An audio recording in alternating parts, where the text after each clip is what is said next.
咱们农村菜地有一宝贝，如今可以说是一竹难求。了解它的人都知道，它是一种中草药；不了解它的人呢，常常把它当杂草处理。咱们当地老一辈的人号称之为咳嗽草。这种植物呢，很多外地人都不了解它，它的用途可强大了。我刚才去摘菜的时候呢，发现邻居老乡家菜地里面生长了好像有一株，借此这个机会呢，拍期视频给网友们认识一下，并且了解一下，看看你们的家乡有没有。像我们要分享的这种植物，我们特意去找它的话也很难找到，因为这种植物适合它生长的地方呢就有，不适合它生长的地方呢一株也难求。我刚才在我家菜地里摘南瓜的时候呢，发现邻居家种植茄子下面这个位置呢，生长了好像有一株还是两株，我们近景看一下，能看到吗？就是茄子下面那种绿油油的哈，现在这个叶片还是挺茂盛的。哇塞，有几株，外面呢也有一株小的，我们到里面去看一下大的。估计这两株的话，老乡家应该都有施过肥吧，长得那么茂盛，估计老乡也认识也了解这种植物哈。如果不了解不认识的话，能看到它的茄子下面都没有任何植物，早就把它当杂草处理了。我们首先来看一下它的叶片先，像它的叶片的形状就是这样子的，看着有点像那个茄子的叶片哈。再来看一下它的枝条，枝条呢带一点点紫色的，枝条摸起来是这种圆圆的，很像那个罗马柱的形状，没错，很像那个罗马柱的形状。再来看一下它的果实，这样看的话估计都看不出它的果实哈，因为它的果实跟叶片很相似，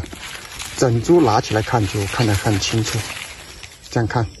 能看到挂了非常多果实，像它的果实第一眼看上去像不像灯笼，然后它的果实捏起来是空心的哈，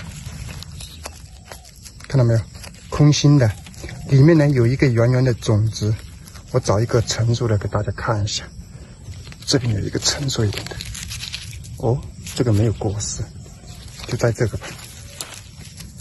摘下来之后呢，把这个皮剥掉，里面呢有一个种子，看到没有，这个就是它的种子，像它的种子也是这种绿色，很像那个小番茄，迷你小番茄，捏起来呢 Q 弹 Q 弹的，不知道里面是什么样子的。里面呢就像那个番茄的籽，也很像那个茄子的籽。我们当地啊就称之为咳嗽草，也有的人称之为灯笼草、灯笼果，每个地方叫法都不同。不知道你们家乡还有没有这种植物，你们那边又称之为什么呢？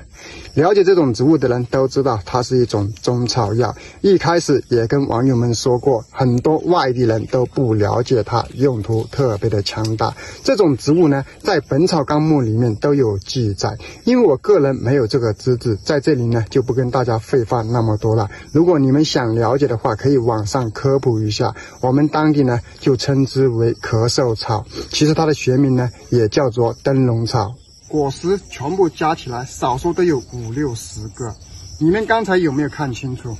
我们当地叫做咳嗽草的，在你们家乡有没有？可以在我评论区告诉我一下。我没有这个资质，刚才呢也没有跟大家废话，你们可以网上科普一下，或者有没有人对这种植物有更好的了解知识，把你们宝贵的知识呢分享到评论区，让广大的网友们都了解到。在这里呢提醒一下刷到我视频的网友们，万物呢都有副作用，我们不了解它的情况下，千万不要乱使用。在我们这里，很多人都会